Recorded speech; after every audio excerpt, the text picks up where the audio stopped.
চাঁদপুরে বর্ণাঢ্য আয়োজনের মধ্য দিয়ে বরণ করা হচ্ছে বাংলার নতুন বছর ১৪৩৩। সকালে বৈশাখী শোভাযাত্রা আয়োজনের মধ্য দিয়ে শুরু নববর্ষ বরণ।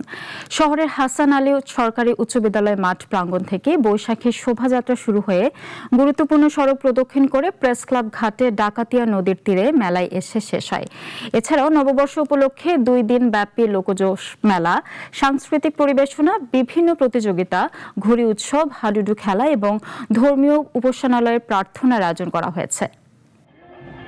নতুন বছরের প্রত্যাশা থাকবে আমরা যাতে ভালোভাবে এই দেশ গঠন করতে পারি, সেই ব্যাপারে নতুন সরকারকে ভালোভাবে সহযোগিতা করার মাধ্যমে আমাদের দেশকে গঠন করতে হবে। আমরা স্কুল থেকে যাত্রা সভায় এসেছি এবং অনেক কিছু সেজেছি।